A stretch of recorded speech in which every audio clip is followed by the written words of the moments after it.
had his PhD from the MIT, and then he participated in many roles in the battery industry in the last period of time. In the first Tesla Gigafactory, he was part of the team of the first Tesla Gigafactory in the US. Then he worked as well in many other aspects related to lithium-ion battery manufacturing, especially cell manufacturing in Europe, namely Northvolt, which is located in Sweden. And now he's back based in the US. And we are today focusing mainly on the battery manufacturing, cell manufacturing topics, and the Gigafactory aspects. So we will be discussing mainly on our agenda 3 main points, but as mentioned, I would like to thank Ken for the time. And I would like to mention that I proposed to other people as well to join us internationally, and Ken was really the fastest, and just by proposing the idea to him, he accepted it. So thanks very much for this opportunity. It means a lot for all of us in the Arab-speaking countries and in the Middle East especially. The 3 points which we will discuss, I will just give an overview of our agenda, and then we will go through it one by one. So the first point is that we will try to get from the experience of Ken about the cell manufacturing steps. I guess a lot of people here doesn't know much about cell manufacturing. So we'll try to give like a semi-crash course about cell manufacturing, so to say. And Ken will highlight for us the challenges which are facing lithium-ion cell manufacturing, trying to answer the second question, which is what is the main challenges we need to take care of if we need to produce cells in different regions of the world, like namely the Middle East, for example. So a lot of people looking forward to produce, asking themselves the question why we don't have until now 1 gigafactory in the Middle East area, for example, for cell manufacturing for lithium-ion cells.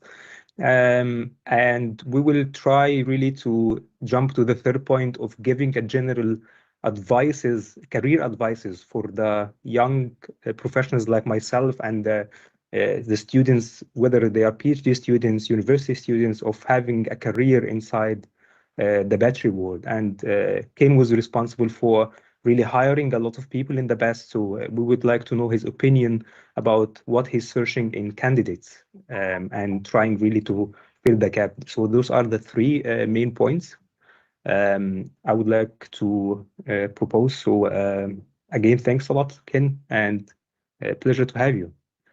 Great, thank you very much. I'm honored to be here and honored that you asked. I do feel that, obviously I'm with my gray, slightly balding hair. I'm nearing the end of my career, but when I was younger, many people took their time to spend with me to help me build my career. So this is part of it. This is what people do for people. And I'm always happy to help out. So thanks, Todd. Yeah, with that, I think you probably wanted to dive into cell manufacturing, and maybe you can bring up an overview, but I'm going to give a couple of generalized statements to set the stage, and they are going to come across as very negative, almost like I'm talking everyone out of doing lithium-ion batteries.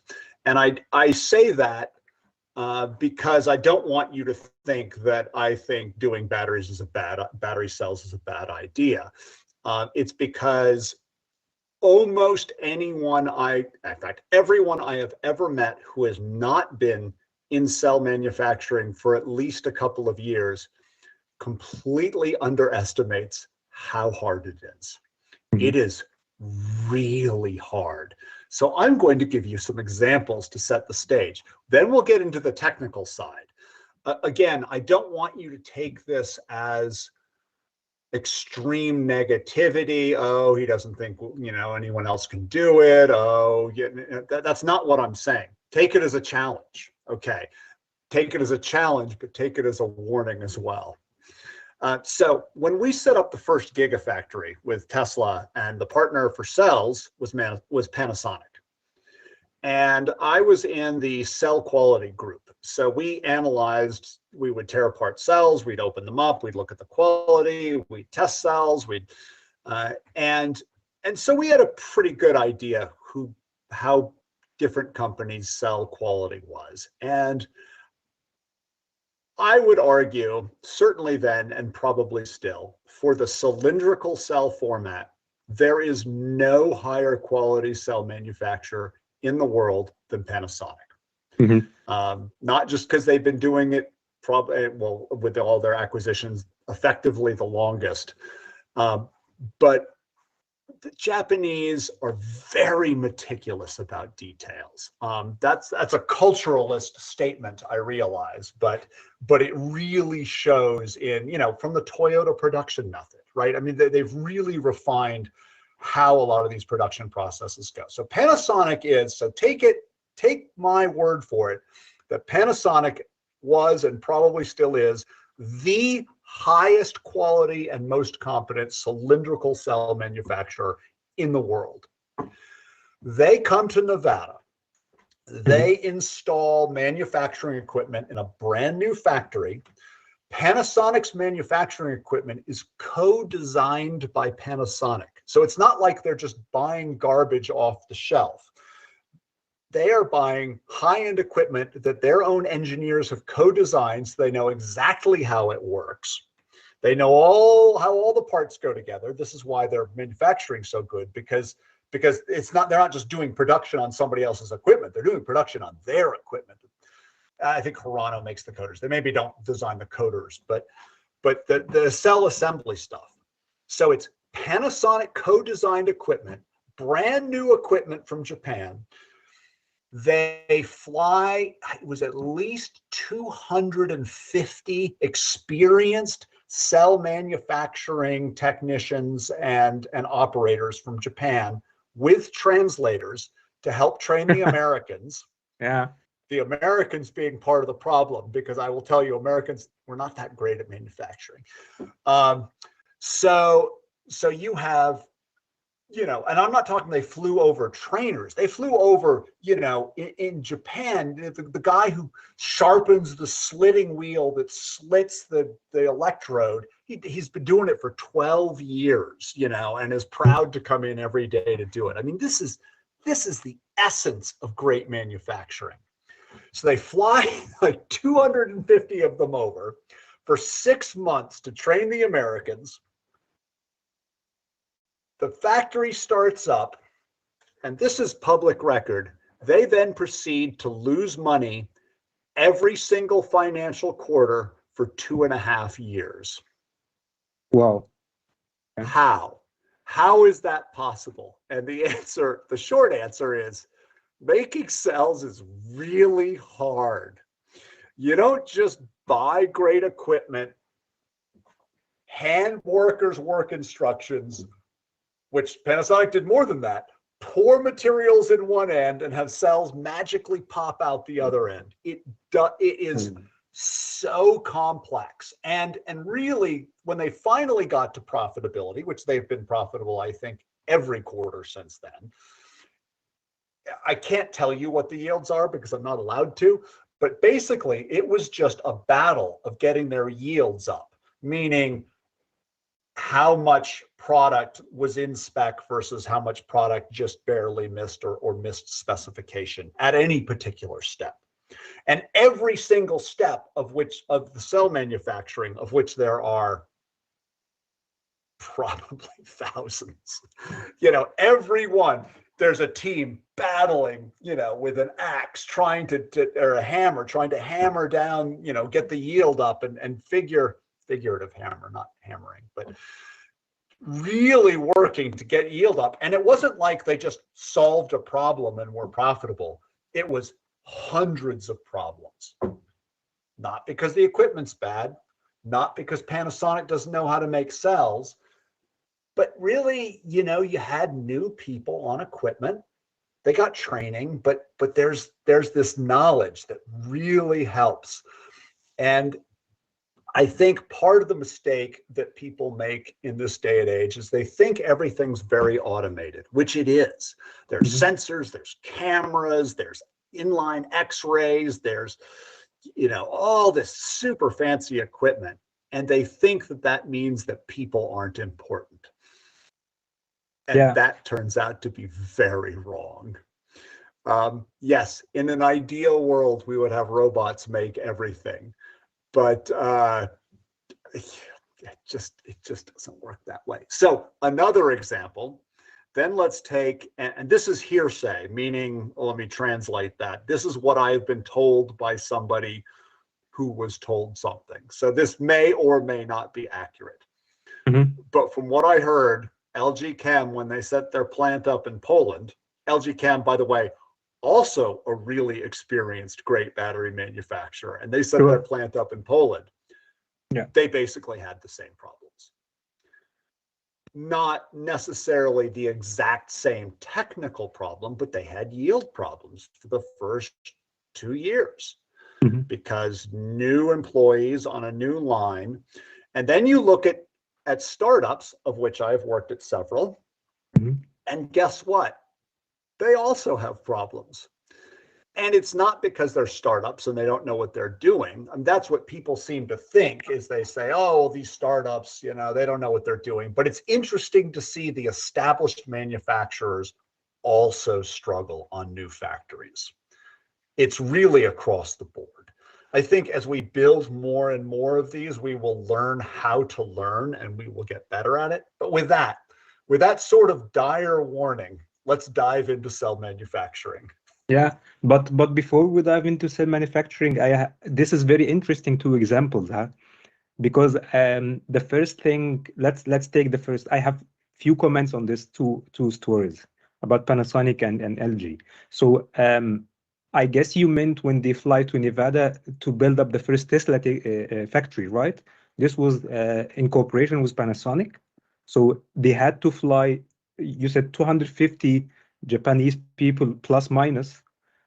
Is it because the lack of experience, or is it because that they do not trust that no one else will be able to run the manufacturing the way it should be? No, it was simply it was the lack of, it was the lack of experience. I mean, you set up this factory and you hire people, the phrase is off the street. You're not really hiring them off the street. You know, you have a job fair and you hire engineers and you hire operators, and, you know, one person may have worked in a paper mill, or one person may have worked, you know, on an assembly line making air conditioners, and somebody else, you know, and people with reasonable experience, but not making batteries. And you say, so what? So if your job is to take this thing and put it in here, and I write you a work instruction and say, you pick this up with the left hand, the handle has to face this way, you pick this up, you inspect it, you put it in there, that's that step, do it. And you say, great, but it doesn't work right. And why doesn't it work right? Well, because they don't know what the cup's made of, and they shouldn't have to know what the cup's made of, and they shouldn't have to know what this is, and they shouldn't even have to know why they're doing it. They're just doing, you know, they're just doing their task. But the interesting thing is, and this is some weird human psychology thing, it does matter.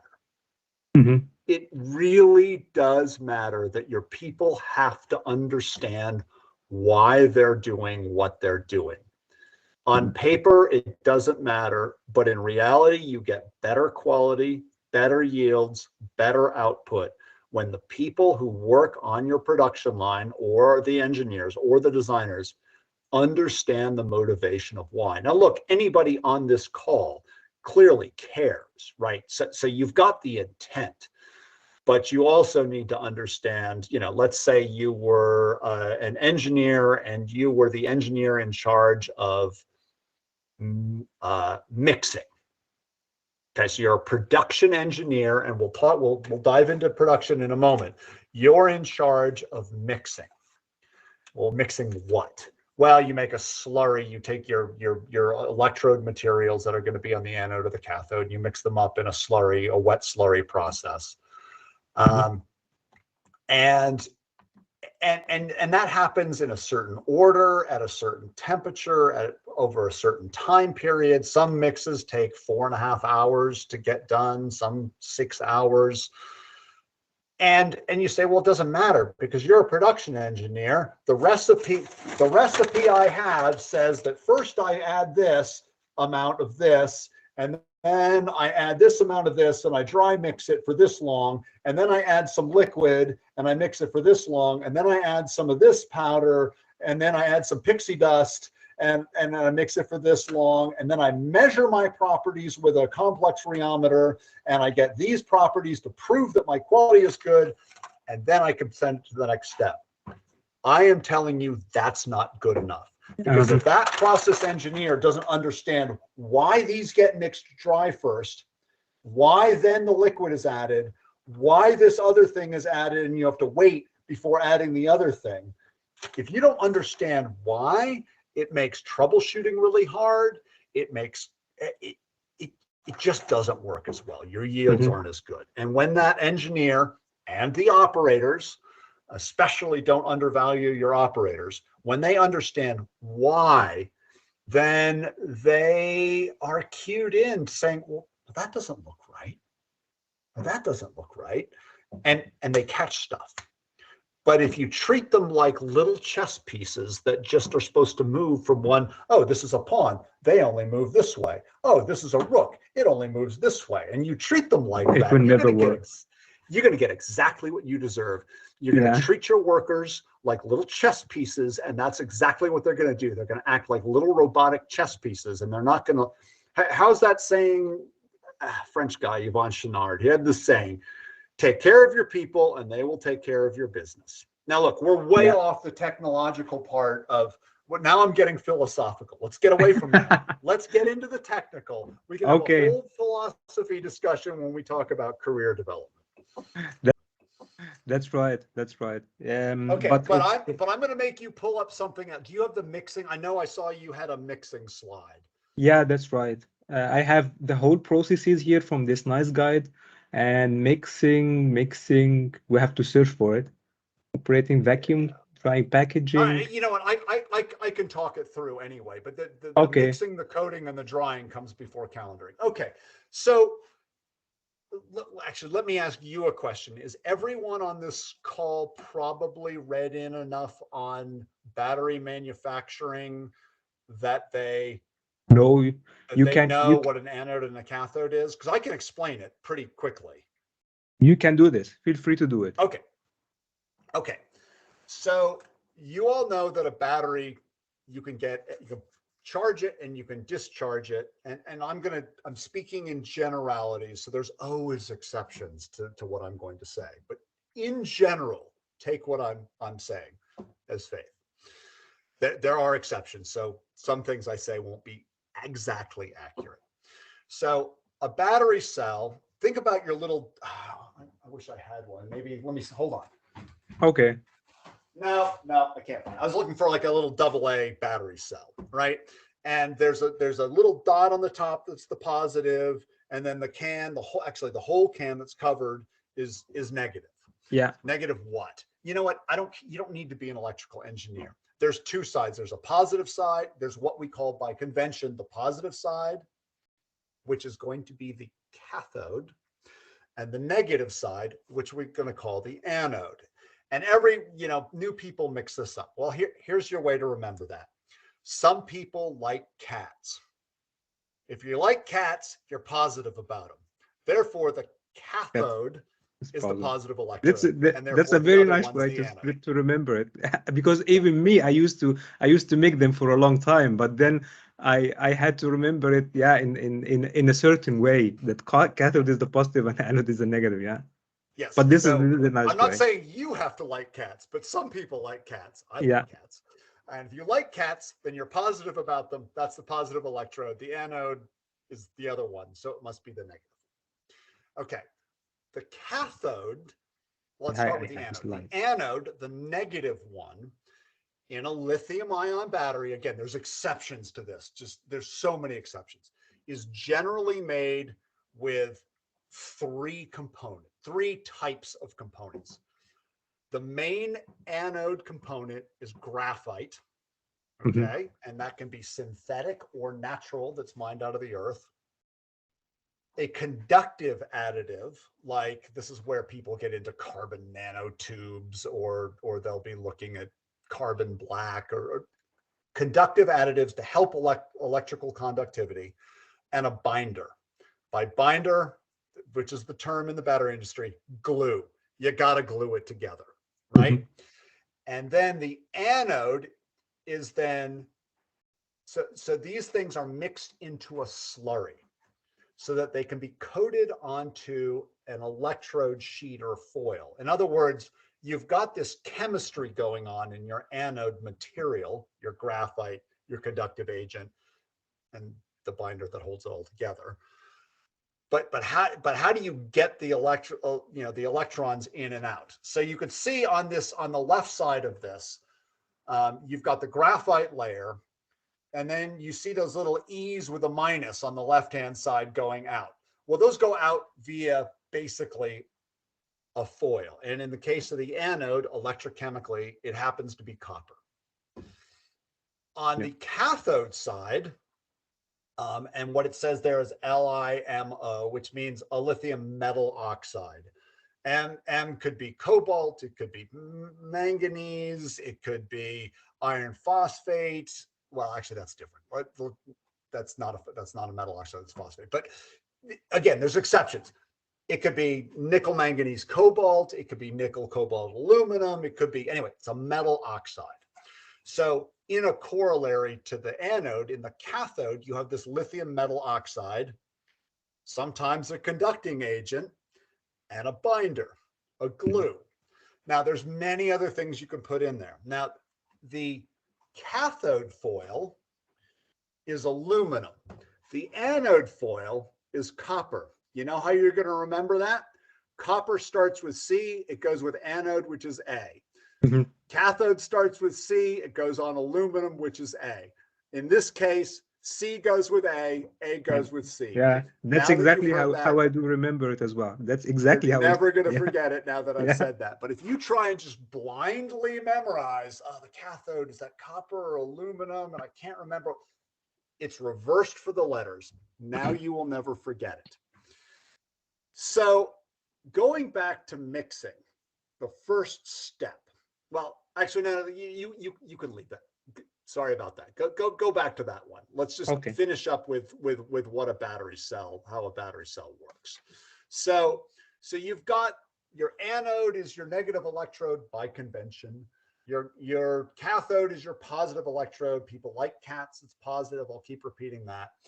And then you need lithium ions, in other words, lithiums that have a positive charge that are missing an electron, moving back and forth.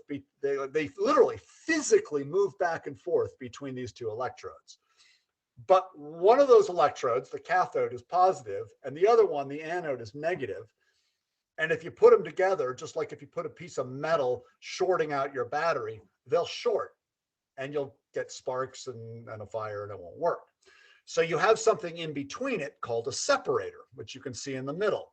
And a separator is a microporous, it's usually a microporous, meaning little tiny holes, little tortuous holes in plastic. Why plastic? It's usually polyethylene or polypropylene.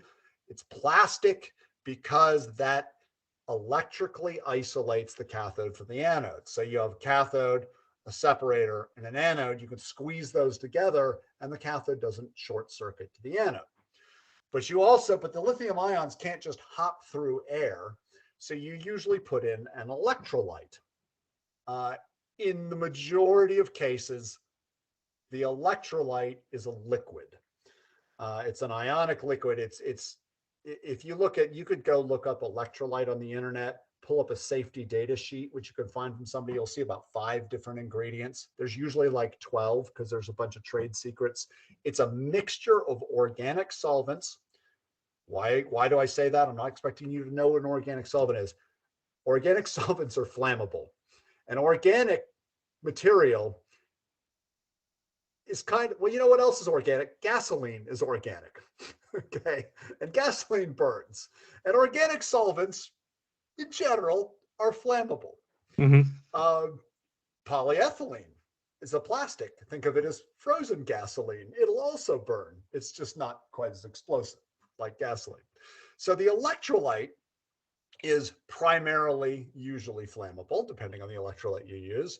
And they put some other things called salts in them to help the lithium ions transport back and forth. Think of it as like a boat helping ferry people between the anode and the cathode. The salts are the boat, and the water is the organic electrolyte. Okay, so we got to make this thing. Let's get back at it. You got to make that graphite layer, which is coated on aluminum. I'm sorry, I got it wrong, which is an anode. So it's coated on copper because it's the anode. So it's coated on copper. And then you've got this cathode material, which is coated on aluminum. So let's go to mixing. So the first thing that you do, and remember, let's take a basic anode.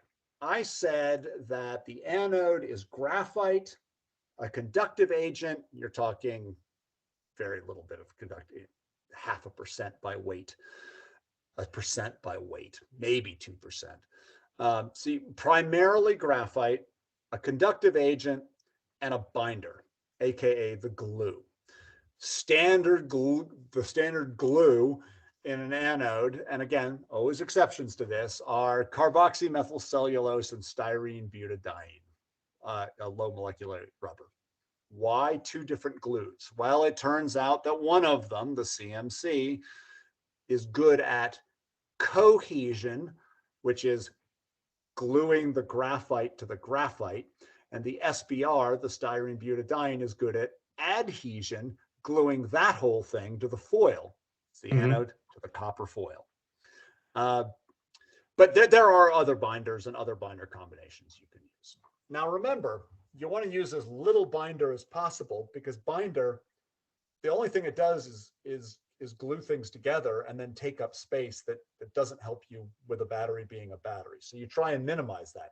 You make it too small and you don't get good adhesion, and your electrodes fall apart, either immediately or 300 cycles down the road. So there's a big sort of tug of war between minimizing the binder content. The other thing, but this is where batteries start to get hard.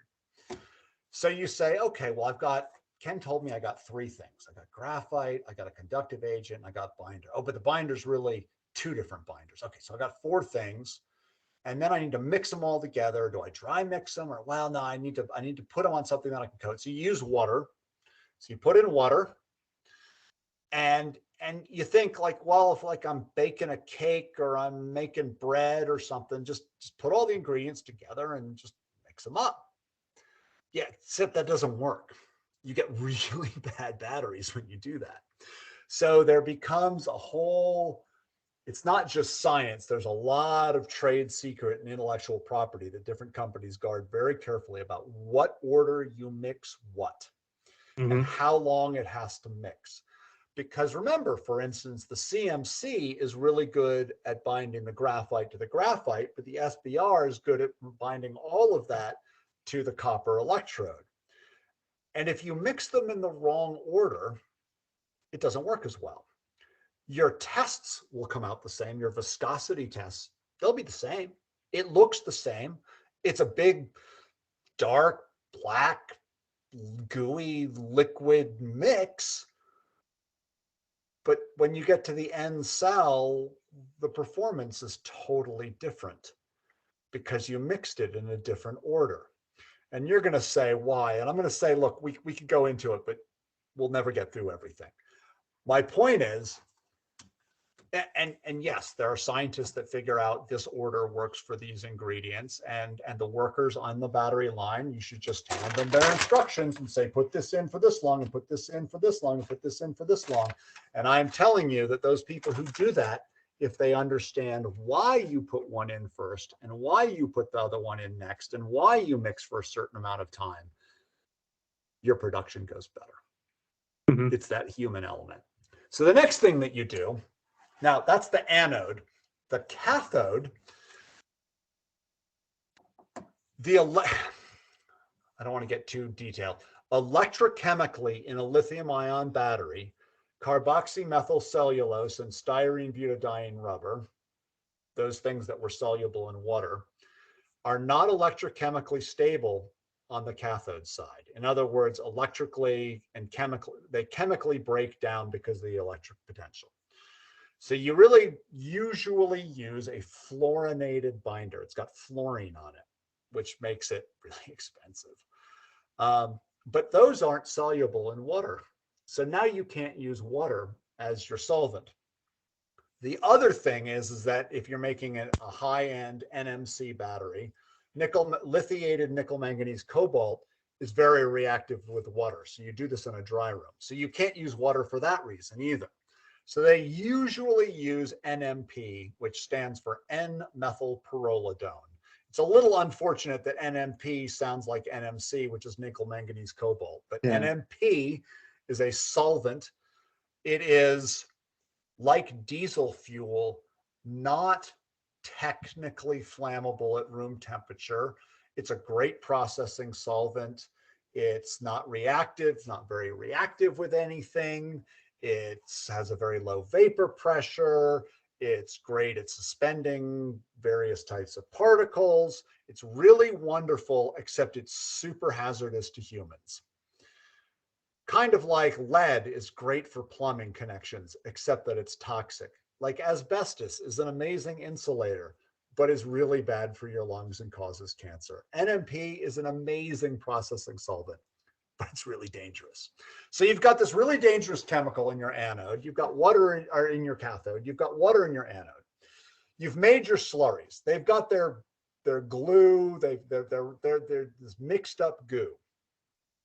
Now you're going to coat onto your foil. Anode coats. Anode starts with A, coats onto copper. Cathode starts with C, coats onto aluminum.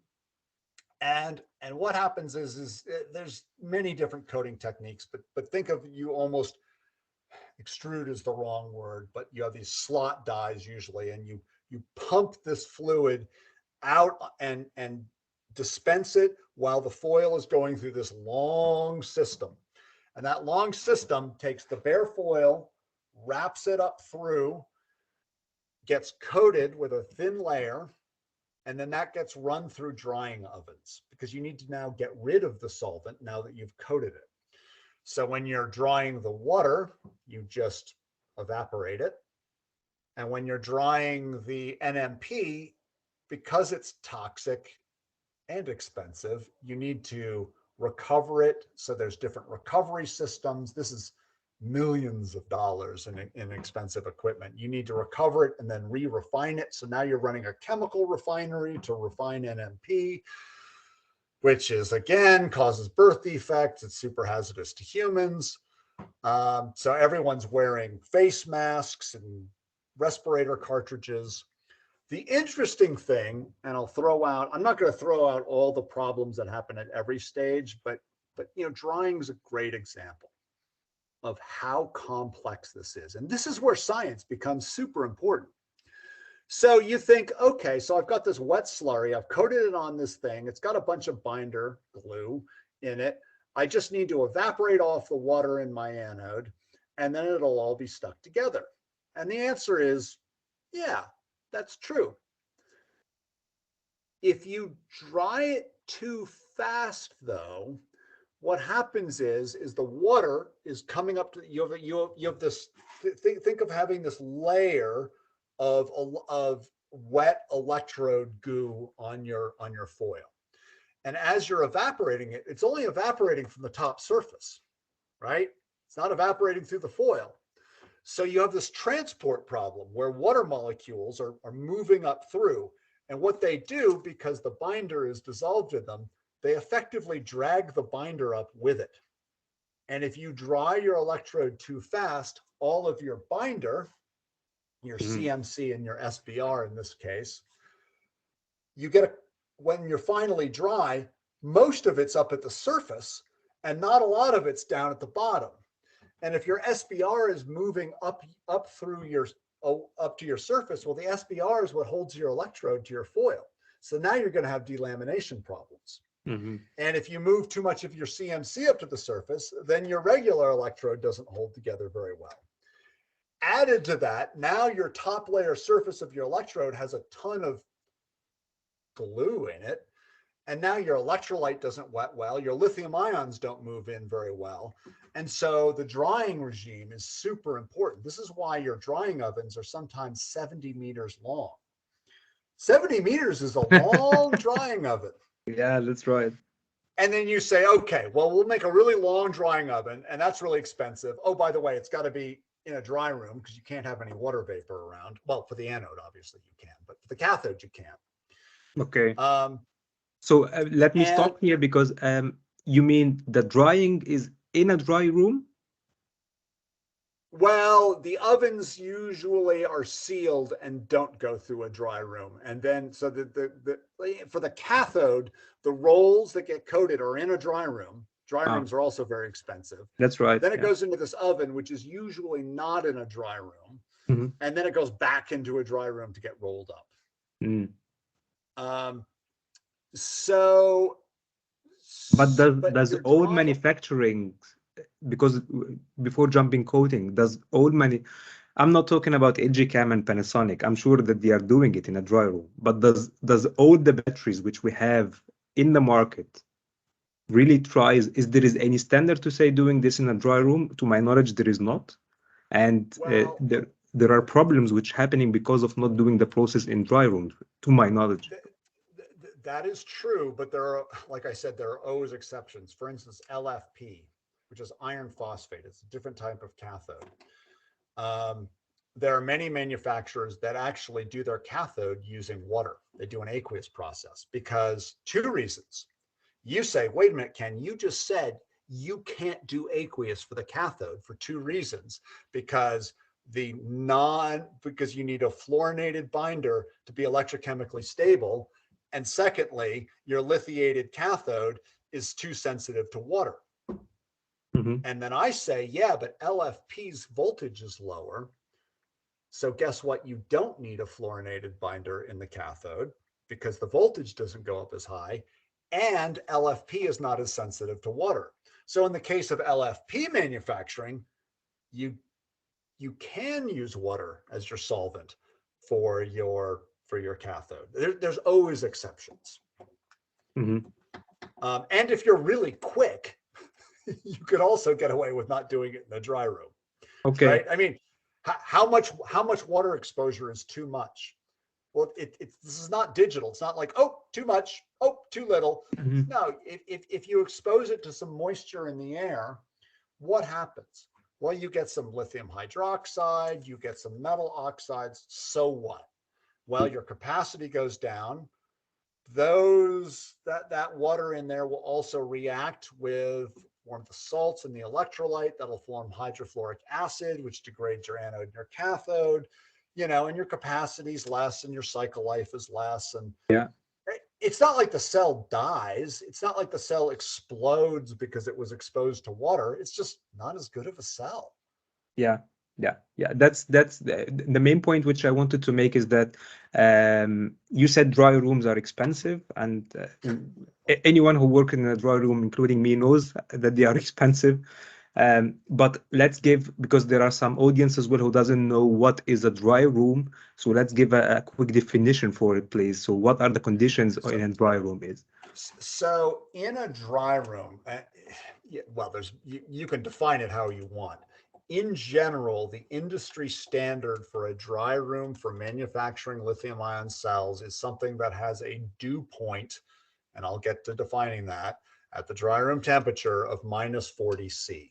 Mm-hmm. Meaning at 40 degrees below, if you had a surface in that dry room that was at minus 42 degrees centigrade, water would condense on that out of the air. Now, if you've ever lived, many of you probably have not, in a really humid environment and it gets cold outside, you'll get water droplets forming on your window. Mm-hmm. Because there's a lot of moisture in the air and it gets cold, and it's no longer the air. When the air gets colder, the water drops out of the vapor phase. What a dry room's definition is that it drops out of the vapor phase at minus 40 centigrade. Doesn't mean there's no water in the air. It means there's not a lot of water in the air. Yeah. It's not zero, but it might as well be. Yeah, I remember the first time I went inside a dry room and see the minus 40 degrees, and we were not wearing heavy jackets by this time. You don't feel that cold inside because of humidity, I believe. So you can work inside in this very low temperature, and it was like a new experience. But I wanted to raise this point to make the aspect related to cost, because we see that we're just in the first steps of manufacturing, and we are talking about huge amount of cost of investment. And I want to translate to people the difference, where the differences come, and it will build up, by the way, between a good cell and a bad cell. Yeah. So this is one of the things I wanted to stress out. Yeah. Good cell, less good cell, slightly even less good cell. You know, again, there's this continuum. And that's the problem. You know, some people like me, because I was in quality, I say, you cannot let your dry room get above minus 40 C. Well, you can. Your cell performance is probably not going to be quite as good. Is it still going to be in spec? Maybe. I don't know. Got to try it. You know, you can cut corners here and there. And this is, if you were going to cut corners on something, I suppose this is probably where you do it, because it's not safety related. But again, if you're already looking to cut corners when you're building a cell manufacturing plant, you probably should not be making lithium-ion batteries. Yeah, because you're not coming in with the right attitude. Again, that's the human element, not the scientific reality.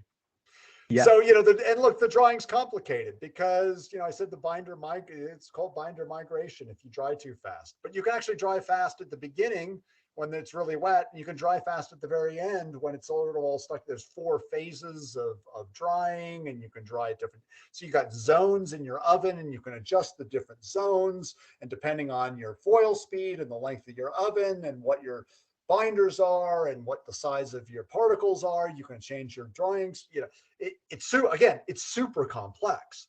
Every stage of this is super complex. All right, so let's get out of drying. Yeah, because we could spend 2 hours on drying. Like literally, I could talk for 2 hours on drying. You don't want to hear about 2 hours of drying.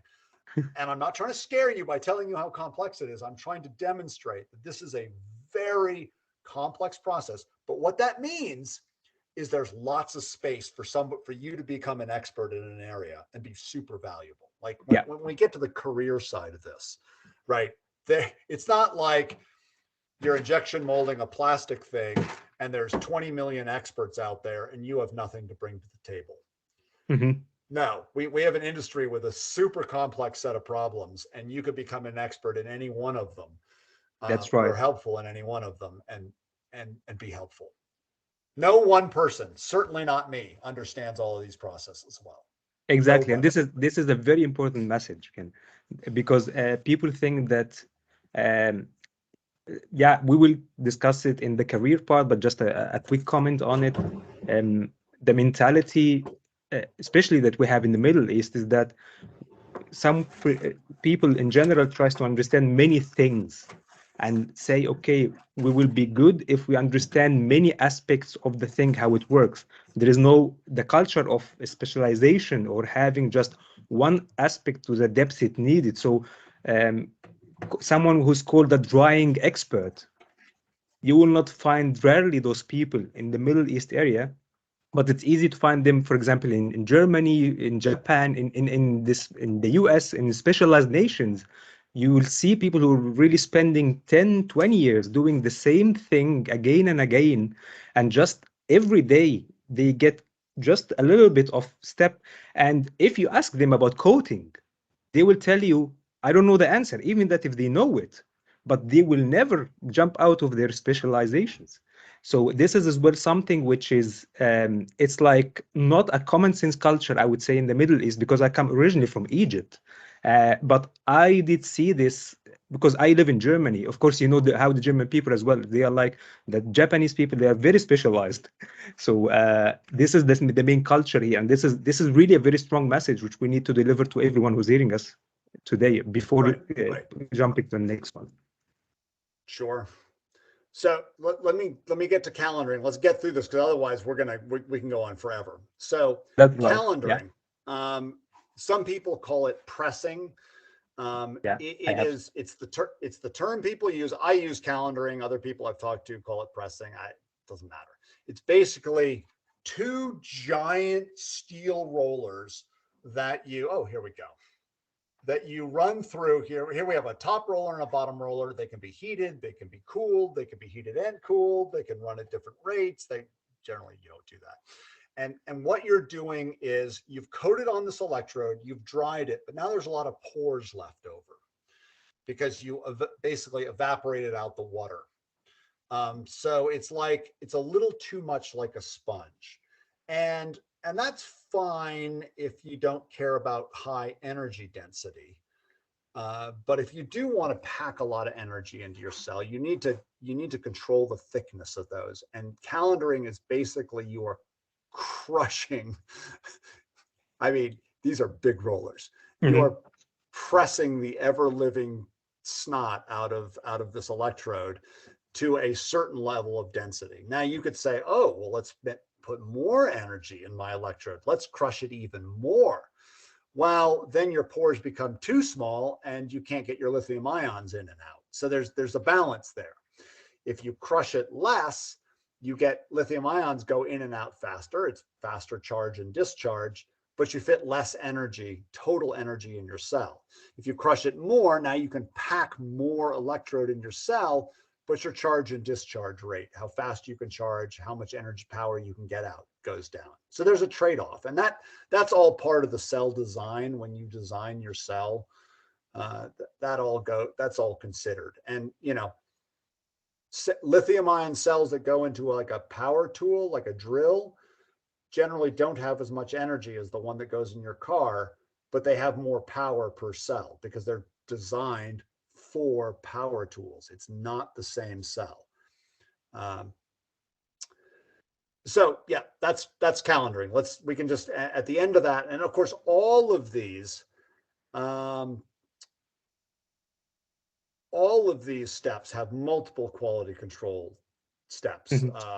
Beta gauges, looking at thickness, and people cutting out little pieces and doing moisture tests on them to make sure they haven't been exposed to too much moisture, and adhesion tests to make sure that your adhesion is good to your foil. And yeah, there's tons. Yeah, I'm skipping by all of the different quality control steps, which are also all areas of expertise that one of you could become an expert in. So the slitting, generally, yeah, I mean, this is reasonably accurate.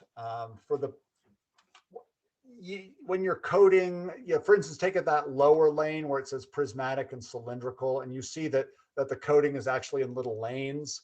You can do that, or if you're doing prismatic, you might just have one lane, but then the left side would be an electrode and the right side would you'd slit it down the center.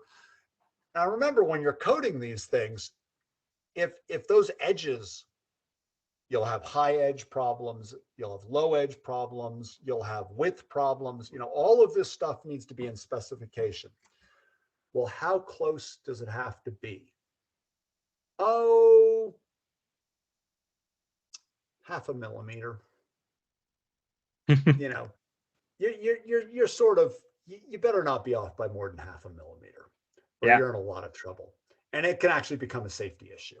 So, when you're slitting it, a little knife blade sticking down, literally slitting this, if your slitter cutting wheel isn't sharp enough, you could get a little metal burr that sticks down. And if that burr sticks down 70 microns, remember, 100 microns is 0.1 millimeter. Yeah. So if you have a little metal burr that's 1/10 of a millimeter long, that is a serious safety problem. You'll probably catch that in formation and aging when your cell catches fire. But really, you don't want those happening. So we are talking about very exacting tolerances. and you say, okay, so this goes really slowly, and you're really, no, it doesn't go really slowly. These things are moving at 20 meters a minute. And sometimes when you're slitting cylindrical cells, you could have 7 lanes. So 7, 10, 12 of these slitting wheels are slitting, and they're all getting rolled up separately. And every single slitter has to not make a burr bigger than, 10 microns, 20 microns. Remember, 100 microns is 0.1 millimeter. So you're talking really more like 100th of a millimeter is really where you'd like to be on your burr size. 100th of a millimeter. Yeah. Okay. I could go on about how hard every step I would just like to give a very quick overview about pouch, prismatic, and cylindrical cells. For who doesn't know what is pouch prismatic, I have a picture here, and we will jump back to continue. So I have a cell format here. I guess I can use this one here from the cell formats. We can use this one. So this is basically a pouch cell. So it's like this type of cell which we have, for example, in our cell phone. This is a prismatic cell, which is hard case cell, and this is a cylindrical cell. So this is exactly what was mentioned in the other side. Those are the 3 common types which we have for lithium-ion batteries, more or less. So I just wanted to show this because it was mentioning here the 3 aspects, and I will jump back to. Yep. So once you've gotten your electrode made, which is the hard part, in my opinion, here's an interesting little thing. People look at all these steps, and we'll go through the cell assembly steps. And when you walk through a lithium-ion manufacturing plant, if you ever get the opportunity, it's fascinating. And it's interesting because everyone seems to think that the cell assembly, this is from the slitting on, is the hard part. And yes, cell assembly is really hard. But I think, and they all sort of dismiss electrode production. And that's because you mix a bunch of stuff together. It looks like black goo. You coat it onto a foil. It looks black. You press it down. It looks black. You slit it. You're like, how hard can it be? But there's all these chemical nuances in there. But people can't mentally grasp what's going on a molecular level, so they don't think it's hard. The cell assembly, when you see cell assembly equipment, and you can go watch YouTube videos watching like stackers, like go look up, Z stacking video on YouTube. You'd be like, oh, that's really complex. And the thing is that we all as human beings can look at that. We can visually see how complex that is. So we say cell assembly is really hard. It is hard, but it's not as hard as mixing and coating. Because you don't get that visual feedback of what's going on in mixing and coating. In my personal opinion, the hardest part of cell assembly is the electrode production. It's the mixing and coating, because you can do it. It's not hard to do it. It's hard to do it right. But it's very hard to tell if you've done it right. The second hardest part is formation and aging. Yeah. Which people also dismiss, because you can't see what's going on, and it's molecular. The easiest part is cell assembly, which is still really hard, but everyone thinks it's the hardest part because you look at all these machines doing their little fancy machine stuff, and you're like, whoa, that's really complex. Yeah, it is. Trust me, it's not the most complex part. All right, vacuum drying. So you will then generally vacuum dry to make sure any water, you want to make sure, again, you don't want water in your cell. You want no water vapor. So you will vacuum dry. That actually serves 2 purposes. Gets rid of any residual solvent that might be left, especially in the anode, because in the anode, the solvent was water. Okay. And sometimes people dry cathodes. Sometimes they don't vacuum dry cathodes. Sometimes they vacuum dry it to get rid of a little extra NMP. It depends on your manufacturing system. Okay. Some people do not vacuum dry cathode. Some people do. And is there a right or a wrong? The answer is depends what your other systems before that were. Depends if you're using a dry room. Depends who your material supplier is and how good their supply is. Depends how your oven works. Depends. But anode, you definitely dry. So after that, we now we move into cell assembly. Yeah, and cell which assembly, go ahead. Yeah. will be more meaningful for the people, I guess, because Yes. this is what they see in videos and so on. I guess, so I believe so. Yep. Yeah. Cell assembly. So in a cylindrical cell, you take your anode and your cathode and your separator, and you wind them all so that you have separator between your anode and your cathode. I guess I have yeah. Yeah, wait, it's okay. Imagine it, you're rolling it up like you're rolling a cigarette or a cigar. And it's a spiral with anode and cathode and separator all wound up. But there's also, you got to add tabs, because how are you going to connect this stuff? So on your anode and on your cathode, there will again, there's the exception. There's Tesla's tabless. I know. But generally on your electrode foil, the copper for the anode or the aluminum for the cathode, you will literally weld on with usually a resistance weld, a tab. So a little piece of metal that sticks out. And then on the anode, that will get bent in on these jelly rolls. They're small. So it gets wound up super tight, all wrapped up in separator. And then this gets inserted into a can.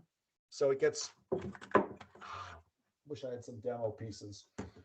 So if this is my can and my jelly, this was all rolled up, it would get inserted.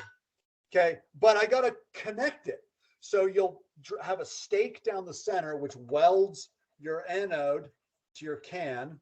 And then on the top, well, you'll leave it open because you got to fill. Eventually what you'll do is you weld your cathode tab to your top cap that'll later get crimped. You'll weld that little tab to your top cap that'll then finally get inserted and crimped into your cell. I need better props. But, you know, every one of these steps, the welding has yield problems. The insertion has yield problems. The winding has yield problems. You know, the alignment of the anode and the cathode, the X-ray of the system to make sure that your alignment was right. Because now once you've inserted it, you're blind. Then you do, I suppose you could do flanging. You'll make a little, for cylindrical, that cap needs to sit on something. So you do grooving or beading or flanging, whatever you want to call it, where they put a little shelf in the can. So you come in with a little, it's almost like a blade as this thing spins, and you put a little groove in, which is what the cap will sit on. But before you put your cap in, you need to get electrolyte in. Electrolyte, remember, is this liquid medium by which lithium ions can transport back and forth. They don't just hop through air. Not that there's a lot of air in there, but they do need some transport medium to swim across, basically. So you put in electrolyte. Small cylinders are pretty easy. The electrolyte soaks into the anode, the cathode, the separator, because they're all porous. Happens fairly quickly. And then eventually, well, okay, let's leave it at that for now. For both prismatic and pouch, there are generally two ways in which what we call jelly rolls are made. So this, before it goes into a can or the final pouch, it's called a jelly roll. Probably because cylindricals looked like little rolled up jelly rolls.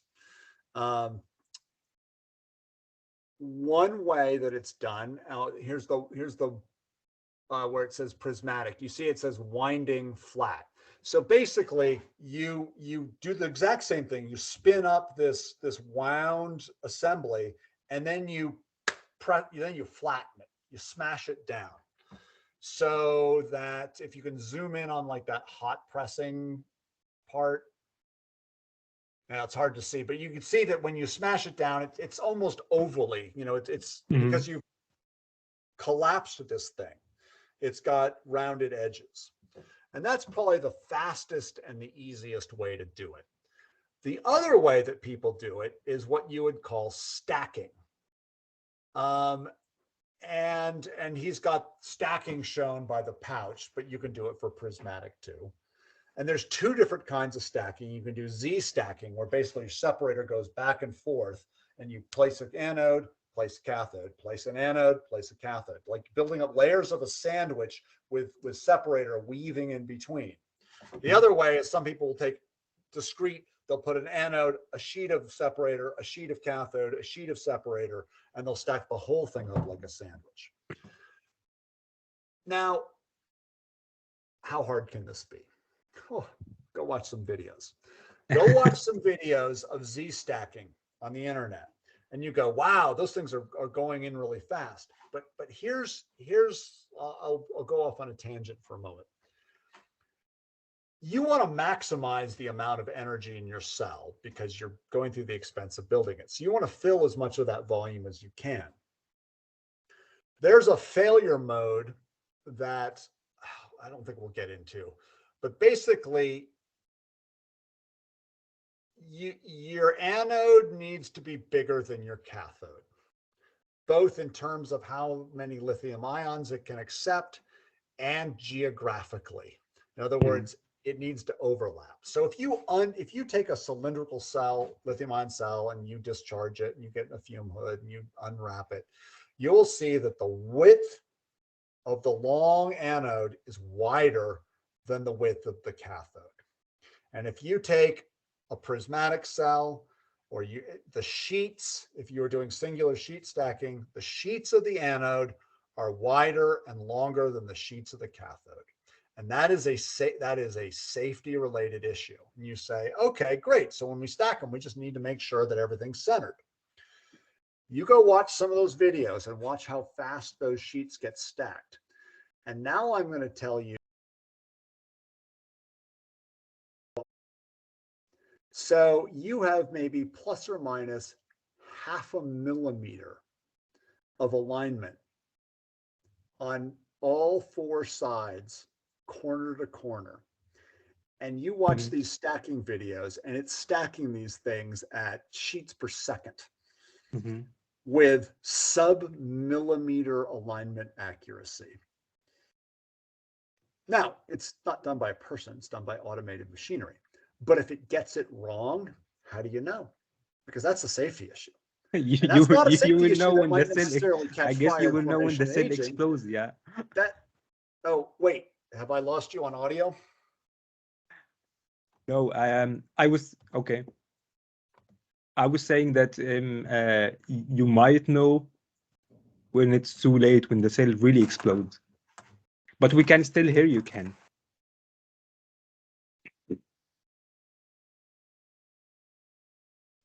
Uh-oh, I think we lost audio. Can you guys hear me? Say something. Yes, we can hear you. Okay, sorry, I lost audio. Where did you lose me? No, I was just saying that you will know when it's too late, when the cell maybe goes into thermal runaway or explodes. Yeah, but the problem with misaligning stacked sheets, I see there's actually a question that we should I'll get to. The problem with misaligning stacked sheets is it might not show up for a couple of years. And then your cell catches fire. Exactly. Years.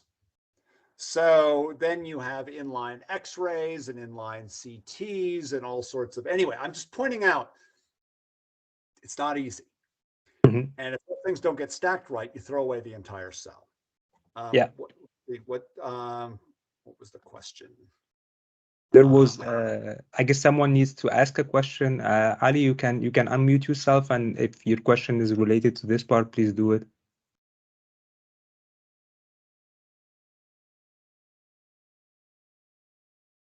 Okay, let's go on. If you've got a question, you maybe throw it into the chat, Mohammed. You can grab it out of the chat and ask it. How's that? I would do this, yeah. Yeah. Okay. So after you've made this jelly roll, which hopefully while you're handling it, sometimes you hot press it to try and get it to all stick together a little bit, but you can't use too high temperature. You can't use too low temperature. Depends what separator you're using. It's very complex. Then you insert it either into a pouch for a pouch cell or into a can, meaning usually an aluminum can You might need to weld it to a lid first. Again, it depends on your design. And then you need to seal it. In a prismatic cell, you're usually laser welding your lid to around the rim of the can. And if your pouch, you're doing a heat seal. You're not completely sealing it because now we've caught up with the cylindrical. Now you need to get that electrolyte in. So you got to fill your electrolyte. Now on a small cylindrical cell, that electrolyte you put in however many grams you're going to put in, 4 grams, 7 grams, depends on the size of your cell. Mm-hmm. In a giant prismatic cell, like some of these big cells, you've got a tiny little fill hole. And so you put in all the electrolyte you can, and you can't get in enough because it hasn't soaked in, because there's a transport problem. This is not like soaking water into a sponge, which, by the way, also takes time. But imagine that you have a giant sponge in a package and you put some water in one part, it's going to take time to soak through. And until it soaks through, you have 2 problems. One, you can't get your electrolyte in. You can't get enough electrolyte in because you need to get in a certain amount. And the other problem, so sometimes electrolyte filling can take 30 minutes. Okay. And you pull a vacuum and then you put pressure, and you pull a vacuum and you put pressure, and you pull a vacuum and you put pressure. But remember, electrolyte is flammable, it's toxic, it's hazardous, and it can't be exposed to water. Yeah. So all of this is done in a dry room. I have a feeling. Yeah. So let's pretend you've gotten all the electrolyte that you want in your cylindrical cell or your prismatic cell or your pouch cell. You say, okay, great, now I can seal it up. Nope, no, you can't. Then usually what you do before you do the final seal is you do a pre-charge where you charge up your cell a little bit. Usually, depending how long sometimes you charge up to a certain lower than full voltage, sometimes you go up to full voltage. And what happens is now you're starting the first form of the cell. You got to make sure all the electrolytes soaked in. So sometimes soaking can take 30 hours. On large cells, you might have to wait 30 hours at an elevated temperature. Then you do this pre-charge, which is like the first stage of formation. And what happens in that, your electrolyte does some electrochemical degradation on the anode. It creates what we call an SEI layer, which a solid electrolyte interphase. Some people call it a solid electrolyte interface. I think phase is the correct term, but people use them interchangeably. There's no standard. This SEI layer happens, you can't stop it, but it also turns out to be a protective mechanism. Yeah. But when an SEI is formed, you also get gas given off. It creates gas. And the problem is if you fill your cell, seal it up, and then send it directly into formation and aging, that gas will blow up your cell like a balloon. So you have a degassing phase, which is sort of this pre-charge plus putting it under vacuum to pull the majority of the gas off. Then you seal your cell. So for instance, you might put a little plug in it and laser weld it shut. But remember, you're now laser welding a cell that's got flammable material in it. And it's partially charged. So sometimes bad things happen. Yeah. Let's leave it at that. Then you go into formation and aging. Formation and aging is where you're doing your initial charge and discharge cycles, because it's not really a battery until you've charged it up and discharged it and charged it up a couple of times. And let it sit to let more electrolytes soak in, and let it sit to let the SEI layer, the solid electrolyte interphase layer, form. And it's basically a series of very slow charges and very slow discharges. And then what's your cathode? What electrolyte did you use? What's your cell design like? Depends. There is no recipe. I mean, each company has its recipe, but the formation and aging can take anywhere from 2 to 7 days. And because a lot of that's just letting the cells sit. But 2 to 7 days, when you're doing, let's say you're Panasonic at the Gigafactory in Nevada, and you're doing cylindrical cells. All right, they're not that big. Let's say you're doing 1.5 million cells a day. Well, if your formation and aging took 10 days, I'm just making that up. That's not what it takes, by the way, but I can't tell you. And you're doing 1.5 million cells a day, that means you are holding 15 million cells in volume during formation and aging at any given time. That's a lot of space. Yeah. That's a lot of energy. That's a lot of time, and that is really expensive. So energy-wise, usage-wise in these things, the real energy killers are the ovens when you're drying your electrode and the formation and aging.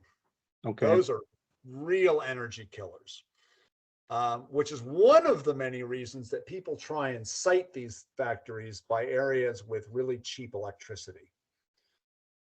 Because the electricity that you use to run these operations and the dry rooms and all that, I think the third is the dry room. The third largest electricity usage is probably the dry room.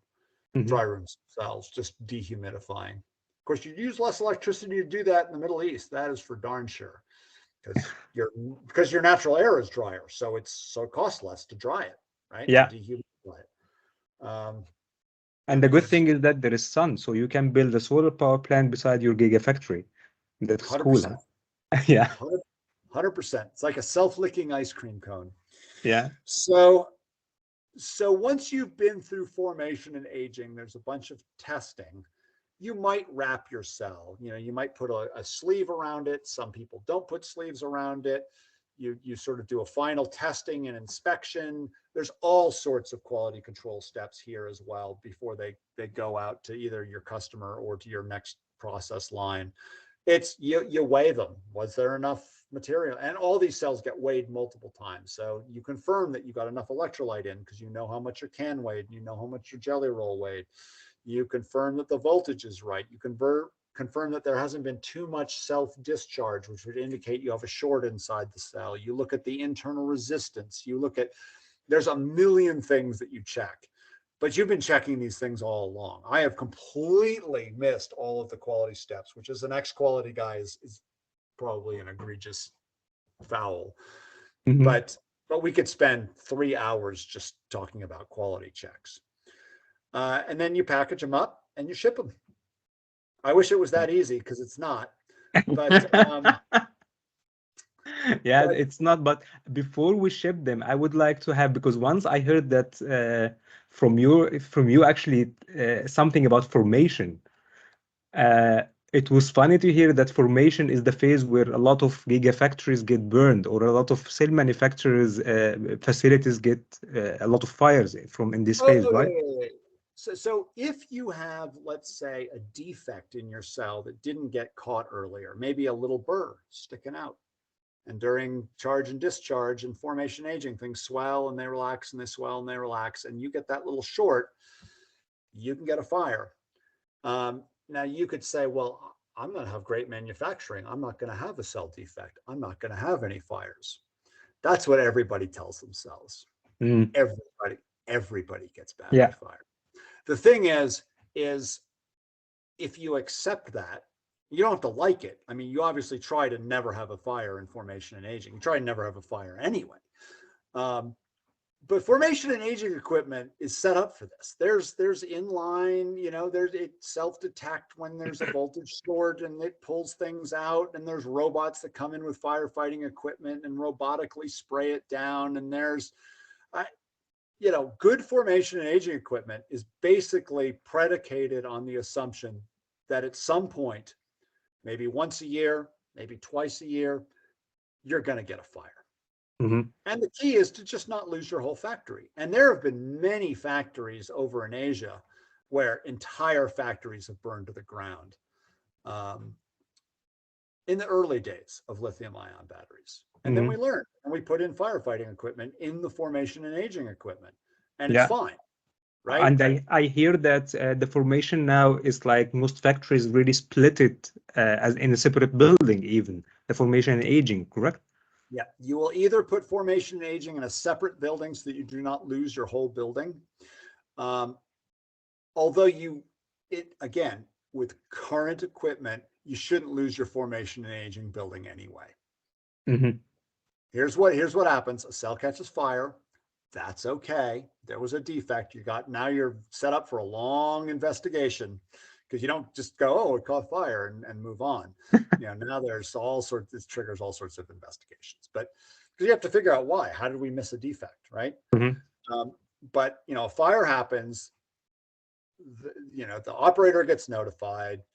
They put on whatever protective equipment they need. They evacuate the people who don't need to be there. The robots go in and they do the firefighting. And then you might have to go in with an extra blanket and pull out a cell or drop it in the dunk tank or whatever it is.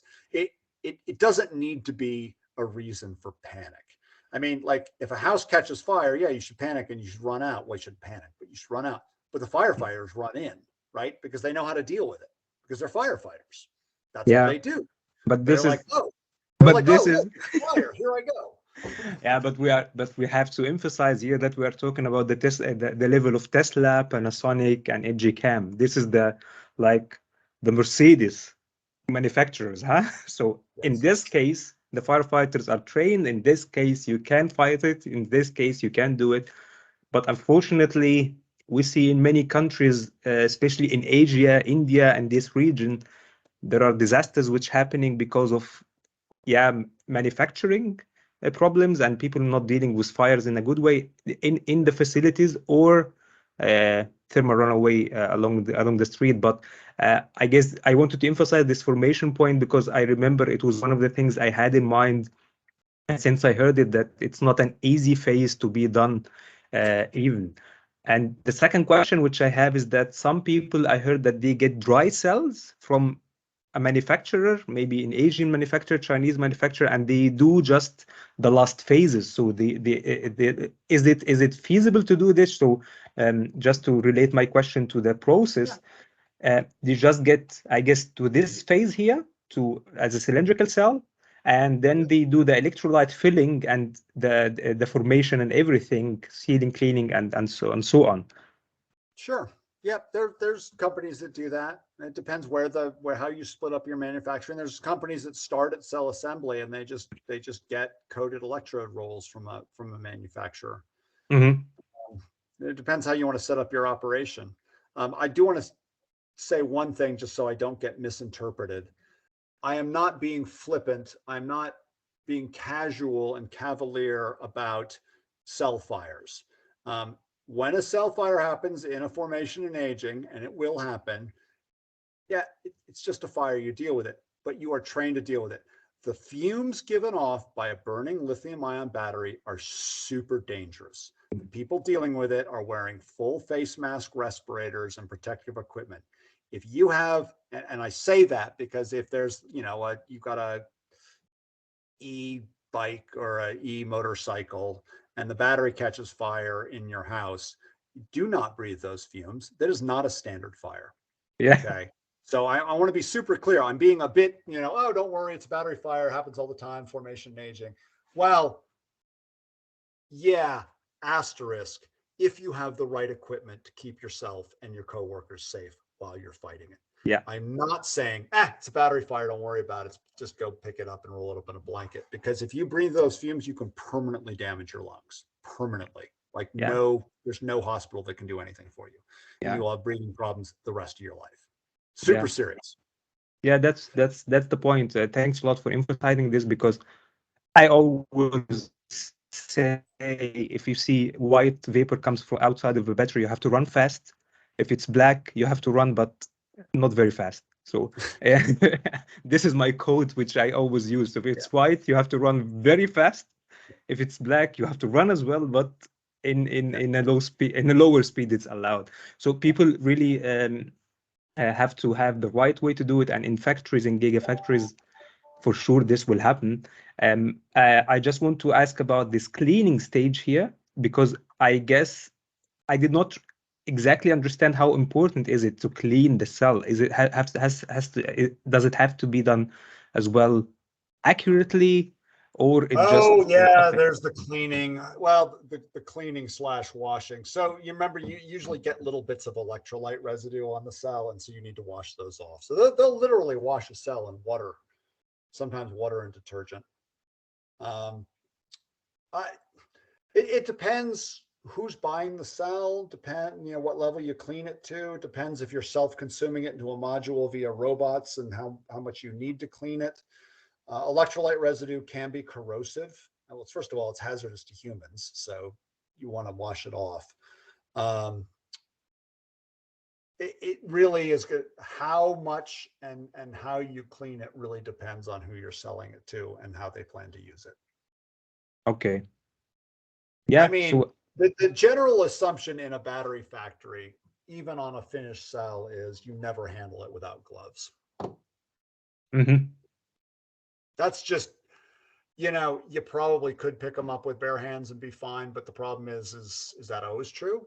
And so you have a standard. You just use gloves. Use gloves. Okay. I myself have picked up an 18650 and shorted it on my wedding ring. Mm-hmm. Yeah. Because I wasn't thinking, because I was careless and I wasn't following the rules. Yeah, it did happen to me with a build before. So Yep. even a build can short a module, and then you will never recognize it, because you will think you will work. As you mentioned, people think, okay, I'm a good producer, I will not have fire in my formation or aging, or I will not have fire in my battery. But a good battery design or a good factory design will put a probability that I 100% will have a fire. It's the same of handling a battery that people really. I see myself, especially in the Middle East, people really handling lithium-ion batteries like they do with lead-acid batteries, without any way of self-protection, and they think it's an easy thing to deal with. And this is the main message, one of the main messages which we have to get through here, that as well, it's not easy to deal with them. Don't take this on the Middle East. This is everybody. Yeah. Yeah, that's correct. This is not a Middle East problem. This is an America problem. It's a Canada problem. It's a, Africa problem. It's a Europe problem. And people will generally learn more and more. But it's a problem for everybody. I totally agree. I'm just giving an example of what I'm seeing, basically, because we have a peak of EVs infiltrating the market, and people are get exposed to batteries, and they want to know what is inside it and to open and think about it. But let me first thank you for this crash course about manufacturing. I guess what you shared with us is worth a lot.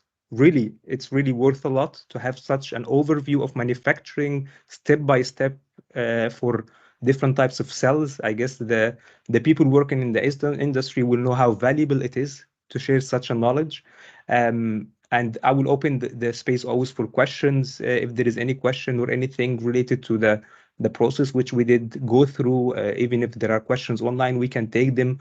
But I don't know if you need to add any last words about those steps. I guess the main messages which I get out here, I was writing really what you are saying as a note, is that accuracy is a major role. It's very energy intense process. It's very investment, so it needs really very high capital investment to be done, and it's not enough as well to have the right equipment. You need to have the right people who are running the equipment, and you have given us many examples of this. And it takes time to learn to have you could have the right people who don't know the process. And it's just, this is why I have yet to hear of a gigafactory getting set up that wasn't complete chaos for the first year. Yeah. It's just the nature of the beast. Mm-hmm. I would say the other thing is, this is any one of these steps, and I've skipped by steps, right? Any one of these steps is a 2 to 3 hour discussion. Laser welding. I could go on for 2 to 3 hours on all the problems with laser welding. I lived to a can. literally. And so, but I mean this, and maybe I can't remember what section you wanted to do next, but this gets to then, wow, if somebody's there saying, I see that there's going to be, I hear that there's this huge job need for people in lithium ion batteries. I'm an engineer or a scientist or an operator, I'm somebody who does assembly, and I want to, what do I need to learn to get into this? And the answer, and you're not going to like this answer, is, well, you should know the generalities, which are things like talks like this. But if you're an engineer and you want to be a process engineer, you're going to have to specialize in something. Mm-hmm. And it could be laser welding, in which case, laser welding aluminum is a science unto itself that has nothing to do with lithium ion batteries. It's just a process that resistance welding, ultrasonic welding, ultrasonic welding, the battery industry did not invent ultrasonic welding.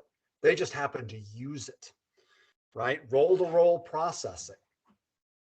Battery industry didn't invent that. The paper coating industry invented that, right? Mixing and some of the other stuff is a little bit more, formation aging is definitely very specific to batteries. But, as a great mechanical engineer, you don't need to know cells. You need to be a great mechanical engineer, or as a great chemical engineer, or a process engineer, or a quality engineer. And I'm using engineer just because that's what I'm most used to hiring. But I've also hired technicians and operators, and I guess let me just run with that and say something about what I've looked for when I hire somebody and some of my frustrations. Mm-hmm. And I'm going to talk about some of the higher education positions, but I'll also then go down to sort of the entry level stuff. So when I'm hiring somebody to be a chemist in a lithium ion battery company, what I actually want the most is for them to be a great chemist. And that has nothing to do with batteries. So for instance, here's a little tip if you ever interview with me and you're a chemist. My first question is, go to the whiteboard and draw the periodic table of elements from memory. And usually you get some surprised looks. I certainly don't expect anyone to draw the entire periodic table of elements from memory. But if they're actually a chemist, they should be able to get the first few rows.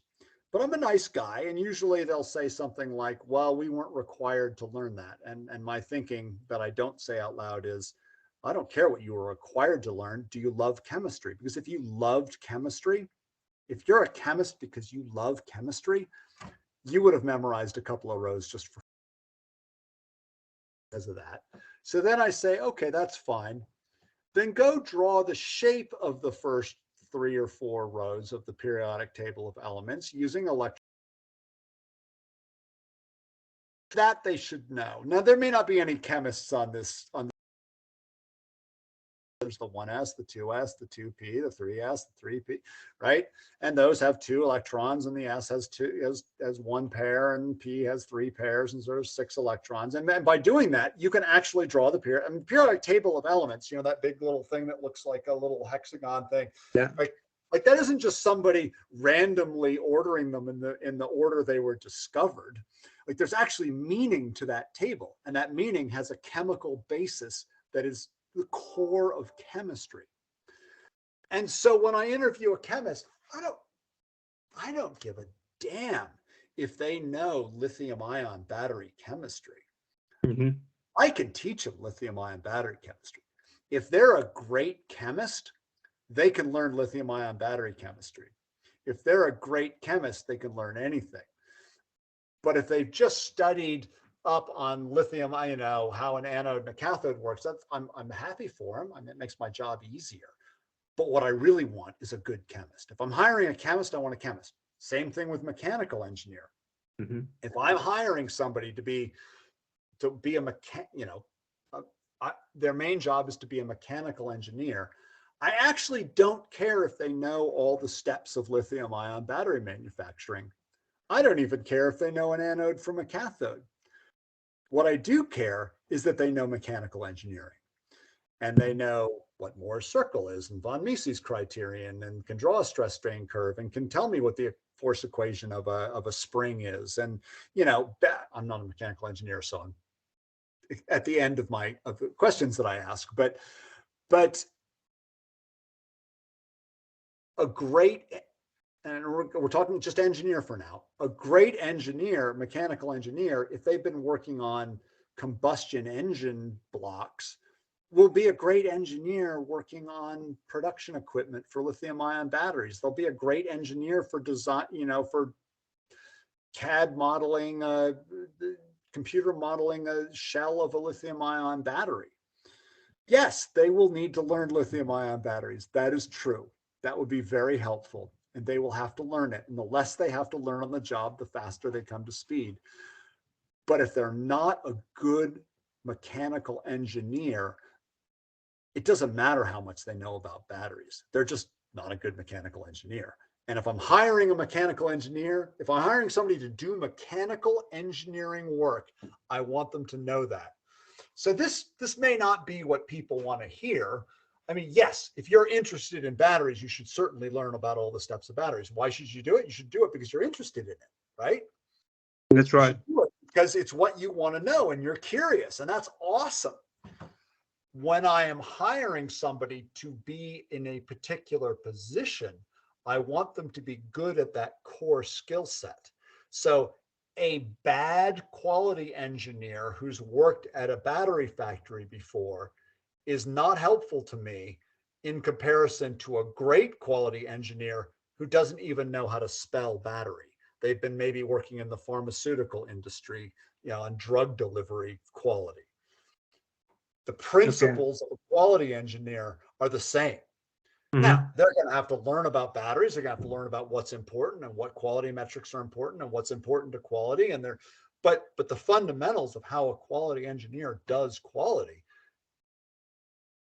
same on any industry, right? And I want a great quality person to do quality more than I want a mediocre or bad battery quality person, because then they're just going to be mediocre or bad at my company too. Yeah. And then I got to teach them how to do their job. It's easier for me to teach somebody about battery manufacturing than it is for me to teach a mechanical engineer how to be a mechanical engineer, because I'm not a mechanical engineer. I can't train them what they should have learned at school. I can't train a quality engineer how to do quality principles, because that's not my background. I could teach somebody to be a decent polymer chemist because that's my background. But every other discipline, I want them to arrive from school knowing the fundamentals of their discipline. Yeah, I got the message. So the most important is that they understand the fundamentals which they are working in. But did you see this also in Tesla and Northvolt, or there is a different working culture between Tesla in the US and Northvolt in Europe in terms of hiring people and the quality of people they are looking for? Because now we are talking about the world-class places where people can work in.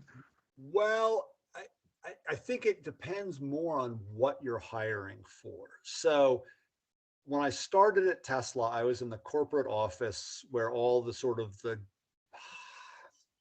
thinking goes on and design, and you know, like the battery and the module design people, not the battery cell, because Tesla didn't make cells when I was there, but you know, the modules for like, and the battery for the Model S, let's say, you know, the 7,800 cells assembled in a really cool way. When you're interviewing for there, Tesla's a little unique. And I think the world is finally seeing that as they watch Elon take over Twitter, which is not going well. But and let's leave Elon out of this.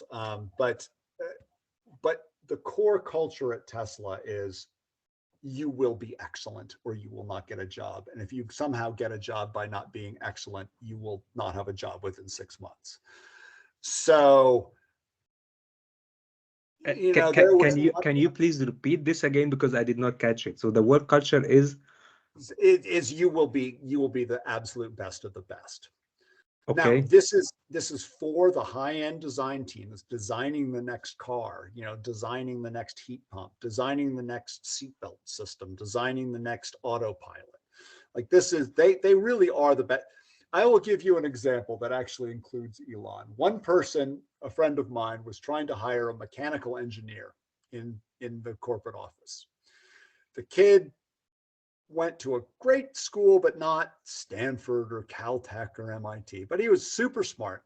He went through 2 levels. He interviewed with 7 people. Every single person gave him the heads up. He was a great mechanical engineer, awesome grades, done a bunch of his own projects. He'd worked on a solar race car project, with a team in college. So this resume, because Elon takes the design team very seriously, the resume goes in front of Elon, and Elon goes, "Oh, he was on the solar race car team. Did their team win?" And he goes, "No, they came in second." He goes, "Not hiring them. We don't hire losers." Oh my God. Now, that is, of course, patently ridiculous. I am not completely disagree with that point of view. Completely disagree. Yeah. But that's sort of the culture. Now, let's talk about that's the cream of the crop for design. But let's be real here, okay? Let's say you're now at the Gigafactory in Nevada. Yeah, if I want a production engineer, I need a really good production engineer. If I need a quality engineer, I need a really good quality engineer. But what I really need in production are good people. You don't have to be the smartest person. You do have to be a person who cares, right? There is a distinct difference. You can achieve a lot in your life by passion. Not everybody is going to be the smartest person in the room. And quite frankly, if you're working in a production setting, do you really want to hire crazy far out thinkers? No, you want people who are good people, who are honest, who know how to do a hard day's work, who can do something consistently, who will speak up when they see a problem, but who are also good humans at communicating, so that if I'm angry at you for something, I don't come and scream at you. I come and have a discussion with you and say, "Hi, I'm Ahmed. I'm a little angry with you because of this." And then you say, "Oh, I'm really sorry, but this is what I intended." "Oh, my mistake." You can have the relationships count. Yeah. So when you're hiring, so there's the corporate high-end engineers, but then there's the reality of having a 60,000 person company or whatever they're at. And the tendency is for someone to say, "Oh, we don't need as high a quality of a person for a manufacturing environment." And I think that is a huge mistake. You need just as high quality of a person. You don't necessarily need cutting edge skill set. Does that make sense? Yeah, I would expect this in the European culture, but I did hear before about the Tesla culture specifically, and I totally agree with you that even there is a lot of teams in football. I'm not a football fan, but I have seen this repeatedly happen, that when they try to gather a lot of stars at the same table in the same team, they never win. Because it's not about having the best of the best. It's maybe now it's a matter that there is a proven record of Tesla specifically in the market. So, but this proven record, because we have big players getting into this field now and focusing directly on it. Speaking on the German manufacturers, Mercedes is getting full electrical, BMW is doing this, Volkswagen is doing this, and those are companies who have hundreds of years of manufacturing culture and team working. So it's just a ramping up issue, and then you will see the difference of the culture. And to be honest, I'm a fan more of what you have said, that a person who's knowing how to deal with others, a person who understands the fundamentals. Of course, perfectly, he will be a person who knows as well something about the industry he works in, is much worth than having the best graduate out of you graduated from MIT yourself, so you know how it works in big universities. And I thought I was smart, and in hindsight, I knew nothing. That's correct. But if I could go back in time and talk to my cocky, arrogant, all-knowing self, I would smack myself upside the head and say, "Shut up, listen, and watch how things actually happen, and learn how to be a better person." That's what I would tell myself. Yeah, I guess this is what happens by every human being who gets really wise by time, huh? It's the building and process, but I mean, you gave us the key of qualities which you are searching for, which can be applicable to all the people who are listening to us, who wants to build a career out of it. So the main issues which we can agree on is that, because a lot of people tell me personally that they want to do maybe a PhD, but he did not graduate with high marks. I personally did not graduate with excellent I graduated from Egypt, my bachelor, but it doesn't really make a big difference that you had A+ or excellent, or this is not the main issue. The main issue is that what you can do, and as you mentioned, are you able to emphasize the idea of specialization? Because this is the second main point I get out of your points you mentioned, that you need to specialize. In this current world which we are living in, to build a career, you cannot look around everything. You need to be very specific and really get very deep inside. But this is maybe applicable in industrial countries or places like, for example, Germany, Japan, US, and. But unfortunately, in other places where there is no R&D, what is your advice for people who really working? And I have worked in Egypt myself, for example, and there it's rarely to have R&D. It's like, I would not say impossible, because there is an R&D, but it's very rare. So it's mainly sales, service, and so on.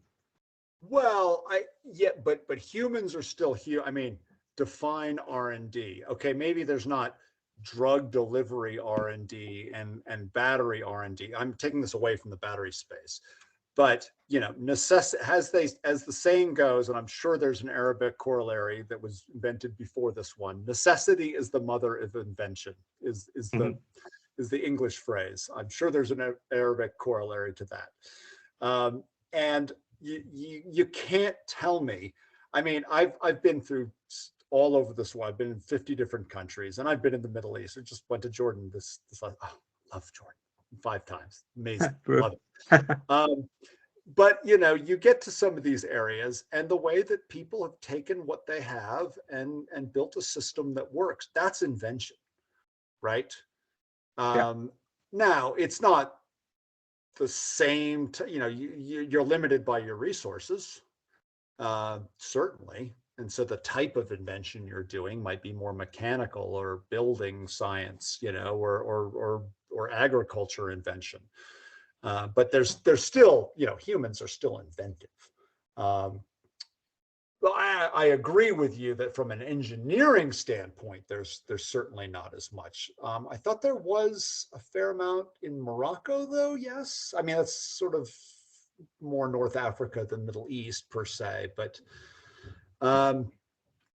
if someone were saying, I want to get into the lithium-ion battery industry, I would then, my initial thinking would be, well, first, become good at something, right?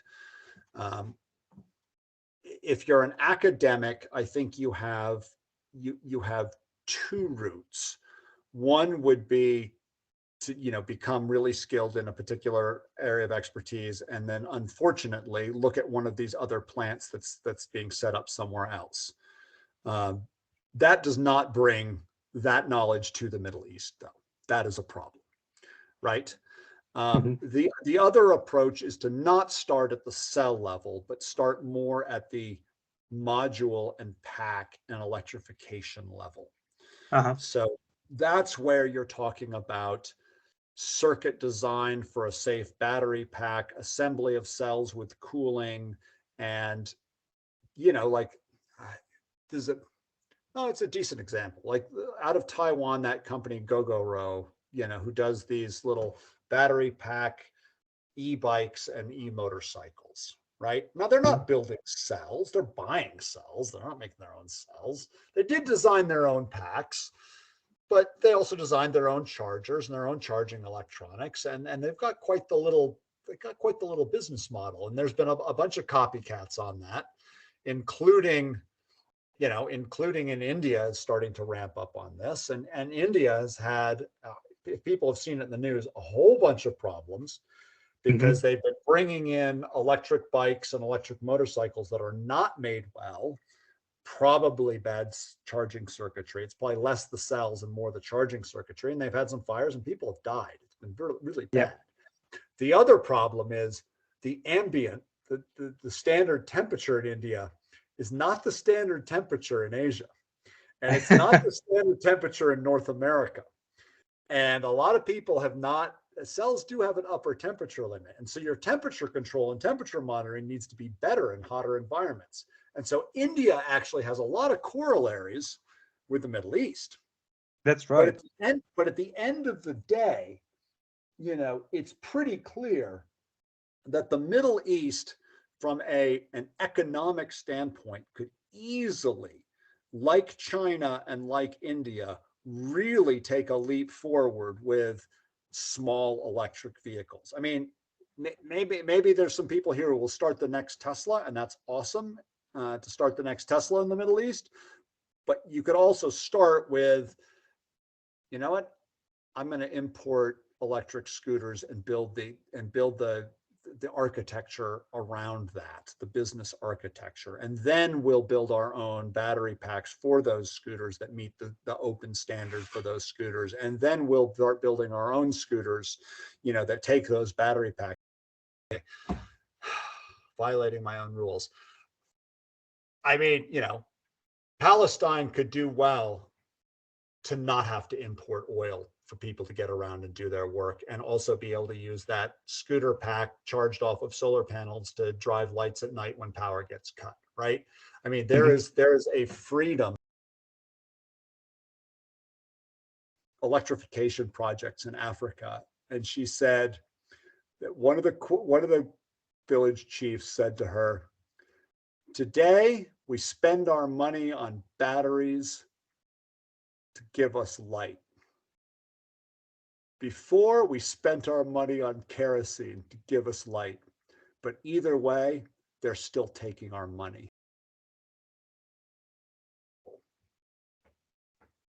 Right? I mean, we can all agree that EVs are better than gas cars. Sure, why not? Right? But there's that urge to get local industry. It's not just who's making money off of it, but how do we create a culture and an economy that's self-sustaining? Keep the money local. I mean, at least when you buy batteries and some solar panels, even if you didn't make the batteries and the solar panels, now you can at least not get charged for gasoline and kerosene all the time. But she was right. You're still giving somebody else your money. That's correctly. That's totally. And I would like to get back to the point of India, because you have raised a very interesting point, which we did just have it in the last seminar. So actually, the 2 points, the one related to Palestine and related to India. But let's comment on the Palestine first. You have given a very good example of people living with a very limited type of resources, and still they are able to produce energy, and they're surrounded from everywhere. So there's no excuse. And actually, they are heroes to do this from my point of perspective. And the second, India is really, people are saying, we had a discussion last week about some projects going, namely in Egypt, and the students were saying, why we don't do this? The people are doing this in India. And my comment was that you have said this because you don't know what is happening there. They have just seen that there is a rise of use of EVs and so on, but by this time I did not share. I just Googled the news. Look, EV fire rises in India, and there is a restricted policy. India EVs play a role over government. There's a lot of things that happen in India which we have to learn from. And as you mentioned, really, India is very near to the Middle East as a culture and as an environment as well. But people are just selling out maybe they are not aware, and this is part of this work to make them aware, or maybe they are kind of taking for granted that the problem will solve itself. But what is happening on ground is that whenever you play around with something like a lithium-ion battery, which has a lot of energy inside it, then you will really, if you don't treat it in a correct way, you will run into the same problems. And this is what we see in countries, a lot of countries in the Middle East happening, that a lot of do-it-yourself batteries, self-made things, things which we call under-the-table made and so on, without any controlled quality, things, getting cells. And you mentioned the point related to getting cells into modules. That's why I shared this graph here. So I guess you mentioned, okay, after getting a cell, we have to there are many steps you have to master. And as you mentioned, each step we can spend maybe days just talking about it. And people think that it's easy because I have the cell, so I can go from cell to module. So today we have learned the cell manufacturing challenges, but still there are a lot of manufacturing from a cell to module. I guess we can do it then in the next seminar or something, because it will take a lot of time. But this is the main messages here which we want to deliver, and I'm very happy that you have highlighted this. So I totally agree to your point of view, and still there is a potential. We are not saying that things are closed or it's impossible, but from my perspective, people have to know what they are getting themselves through, especially investors and technical people. It's not doing this and having a battery manufacturing industry. Right.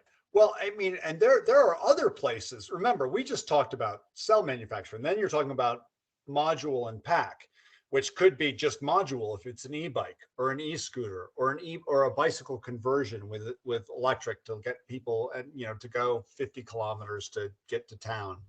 Or maybe and that same battery pack can take in solar power, and the power electronics are designed to be safe by varying voltage inputs. But there's also the other end of it, which is the raw materials. I mean, it doesn't take too much Googling to figure out that there are not enough lithium mines, not enough cobalt mines, not enough, now these things take lots of time, lots of money. I mean, we're talking 5 years, $1 billion kind of thing. But, the geography of the Middle East really lends itself towards a lot of that. Like, for instance, I know people had said that Afghanistan was the Saudi Arabia of lithium, right? Now, I don't know if that's true or not. And obviously, doing business in Afghanistan might be a little difficult right now. Well, certainly for somebody like me, but there is cobalt in Afghanistan. There's tons of lithium because that type of environment. Where's lithium? Bolivia, dry environment. Western United States, dry environment. Australia, dry environment. I will bet you there is lithium all over the Middle East. I'll bet you the Middle East is the lithium. I'll bet Saudi Arabia is the lithium of Saudi Arabia, right? I mean, it's almost comical. It's probably also there. And so from a mining and metallurgy standpoint, Middle East is probably sitting on a pot of gold. It's just nobody's thought of it that way. Instead of drilling the oil, and you need to mine responsibly, and mines aren't exactly wonderful places, but it has to come from somewhere.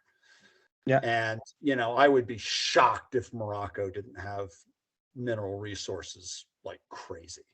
I would be completely blown away. I spent time in Morocco, and just the very geography, there's no way that there's not huge mining resources there.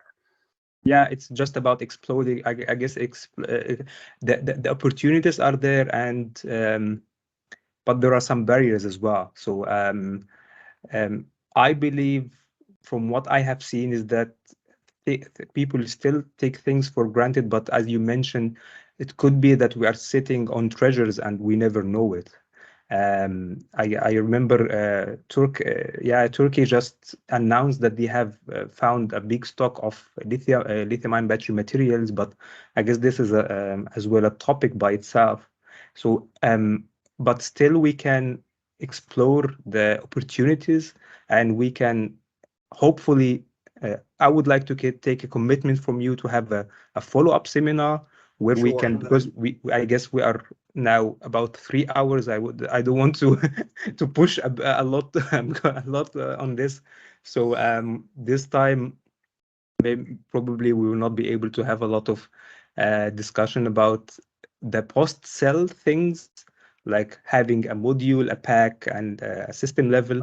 And as well, we will leave the audience to digest the information which we did share about cell manufacturing and come up with any questions, and the career part as well to us, or otherwise. But before the final comments, we just need commitment of the next seminar. This is very important. Sure. Sure. Okay. I'm happy. There is one. I have to ask. I don't know it, and actually he just raised his hand, but I cannot. Ali, I cannot unmute you. I guess you have a problem in your settings. So please. Give you a special thanks for this interesting meeting.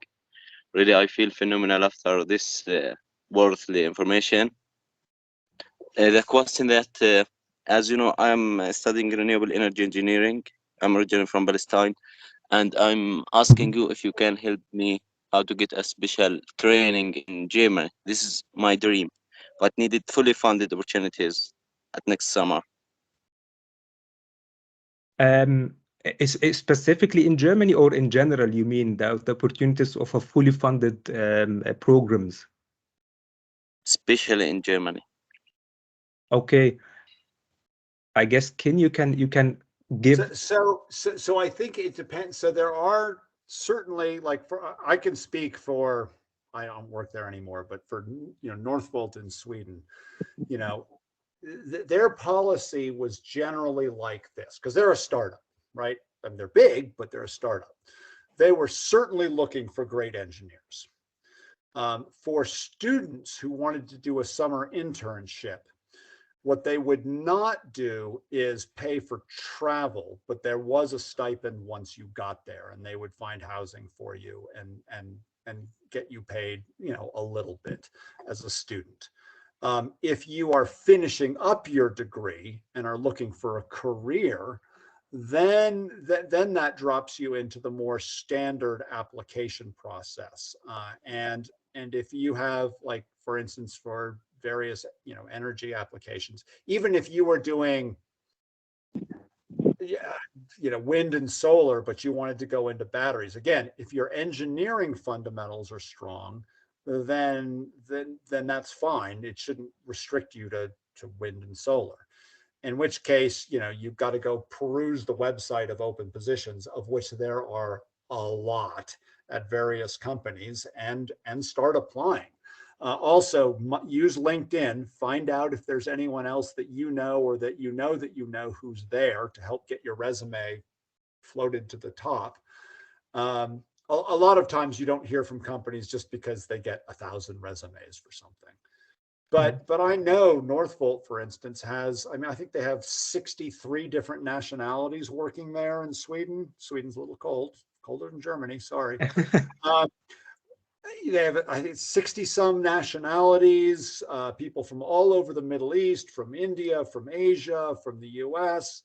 And they don't care where you're from. They want good engineers. They want good people. They want good manufacturing associates. You don't even have to be an engineer. You could be a machine operator, and then learn the trade and work your way up. If you were willing to, God save you, move to Skellefteå, Sweden, which is northern Sweden, which is really cold.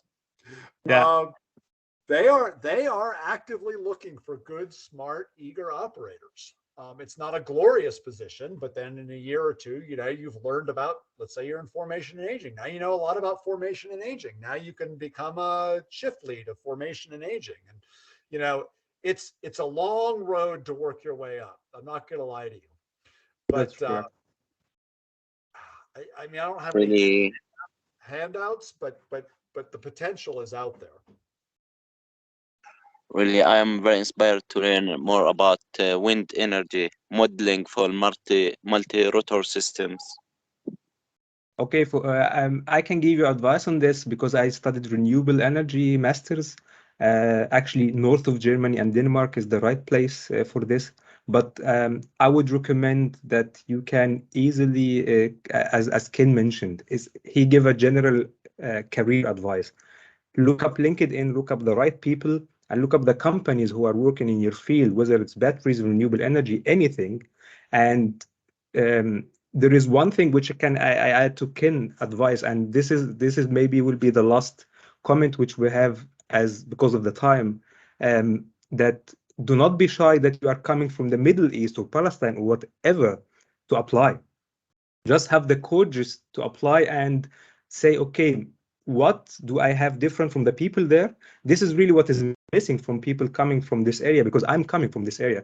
Just apply, and you have only two options, whether to fail or to succeed. But if you do not apply, you have only one option, that you are failing already. So it's the same result. So this is really what makes people afraid. They think, okay, I want to play it safe. If I apply, they will never get me. Their name is too big. Or this is not how life works. Really, this is not how really things work in reality. Based on my small experience, and Ken can emphasize this totally. And this will be our closing point, and we can discuss more in the next seminar for sure. Yes, I applied before to the Sandiana National Renewable Energy Laboratory, but because of COVID-19, this meetings was cancelled and began online.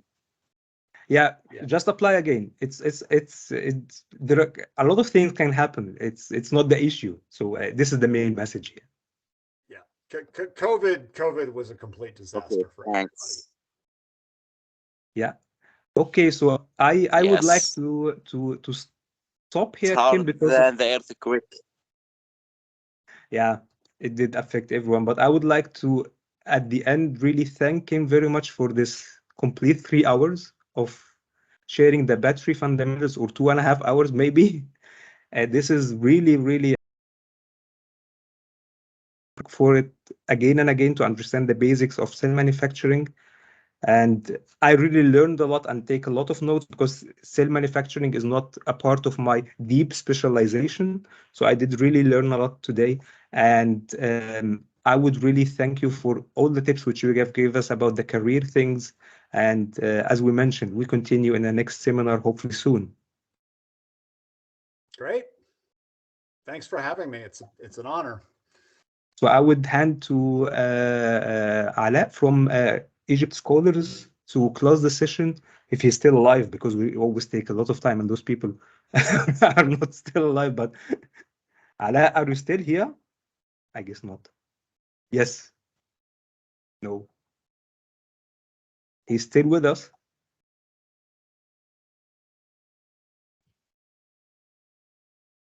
Yeah, he's sending me in the chat. Okay.